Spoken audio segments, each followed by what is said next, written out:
नमस्कार। आज हम बात कर रहे हैं लीडरशिप के एक बहुत ही शक्तिशाली सिद्धांत की। हाँ, जो सीधे इराक के युद्ध के मैदान से और नेवी सील के अनुभवों से निकला है। बिल्कुल। हमारे पास किताब है एक्सट्रीम ओनरशिप।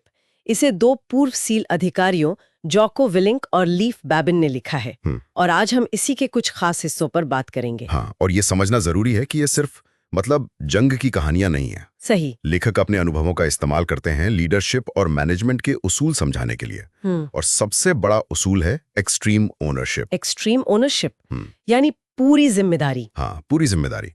लीडर अपनी टीम की हर कामयाबी और सबसे जरूरी हर नाकामी के लिए जिम्मेदार है। कोई बहाना नहीं, किसी और पे उंगली नहीं उठानी। बिल्कुल। लेकिन ये असल में काम कैसे करता है, खासकर जब हालात बहुत बिगड़ जाएं। किताब में रमादी इराक का जिक्र है। हाँ, रमादी वो उस वक्त बहुत ही खतरनाक जगह थी और वहां एक बहुत दुखद घटना हुई। ब्लू ऑन ब्लू जिसे कहते हैं, दोस्ताने गोलीबारी। हाँ, फ्रेंडली फायर। बहुत कंफ्यूजन था और अमेरिकी सील्स ने गलती से अपने साथी इराकी सैनिकों पर गोली चला दी। ओह। एक सैनिक की मौत हो गई, कई घायल हुए।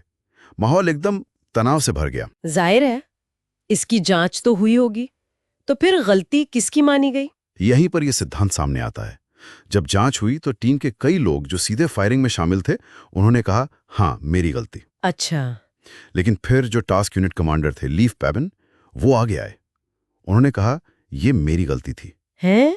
वो तो सीधे वहां थे भी नहीं थे, लेकिन कमांडर के तौर पे उन्होंने पूरी जिम्मेदारी ली। उनका मानना था कि उनकी कमान में जो भी होता है, अच्छा या बुरा, उसकी आखिरी जिम्मेदारी उनकी है। ये है एक्सट्रीम ओनरशिप।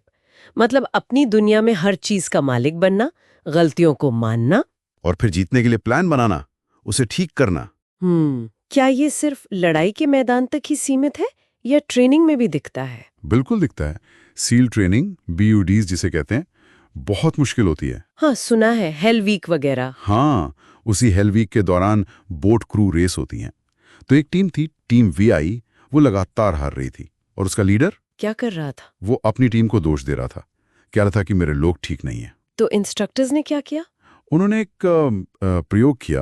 उन्होंने टीम VI के लीडर को सबसे अच्छी टीम II के लीडर से बदल दिया। फिर नतीजा क्या निकला? नतीजा चौंकाने वाला। हाँ। वही टीम VI जो लगातार हार रही थी, नए लीडर के आते ही जीतने लगी, सबसे अच्छा परफॉर्म करने लगी। सच में? हाँ, और टीम II जिसे अब वो पुराना वाला लीडर मिला था, उसका परफॉर्मेंस गिर गया। अरे वाह! इससे क्या साबित हुआ? बुरी टीमें नहीं होती, बुरे लीडर होते हैं। ये तो कमाल का उदाहरण है। और जैसा आपने शुरू में कहा, ये सिद्धांत फिर बिजनेस में भी वैसे ही लागू होते होंगे। बिल्कुल। किताब में एक कॉर्पोरेट वाइस प्रेसिडेंट का किस्सा है। उसकी एक नई प्रोडक्ट योजना बुरी तरह फेल हो गई। अच्छा। और वो क्या कर रहा था?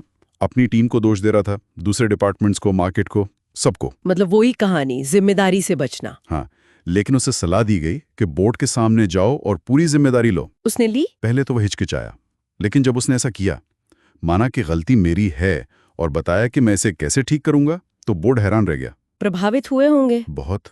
उसकी ईमानदारी से इंप्रेस हुआ और उसे एक और मौका दिया। बात यह है कि जब आप अहंकार छोड़कर जिम्मेदारी लेते हैं तो इज्जत मिलती है, भरोसा बनता है। तो एक्सट्रीम ओनरशिप का निचोड़ यही है, बहाने बंद, उंगली उठाना बंद और अपनी दुनिया की हर चीज के लिए जिम्मेदारी लेना, अपनी टीम के नतीजों का मालिक बनना, असफलताओं का भी। हर कोई ओनरशिप लेता है। तो हमने देखा कि कैसे पूरी जिम्मेदारी लेने का ये सिद्धांत एक्सट्रीम ओनरशिप नेवी सील के अनुभवों से निकालकर कॉर्पोरेट बोर्डरूम तक हर जगह सफलता की कुंजी है। हाँ, और ये सिर्फ गलतियों को मानना भर नहीं है। नहीं, ये सीखने, सुधारने और आगे जीतने की योजना बनाने के बारे में है। ये वाकई सोचने पर मजबूर करता है ना, कि जब एक लीडर ब्लेम गेम से हटकर ओनरशिप की तरफ बढ़ता है, तो ये सिर्फ लीडर को नहीं बदलता, ये पूरी टीम की मानसिकता, उनके काम करने का तरीका उसे कैसे बदल देता है। ये एक बहुत अहम सवाल है, इस पर सोचने जैसा है।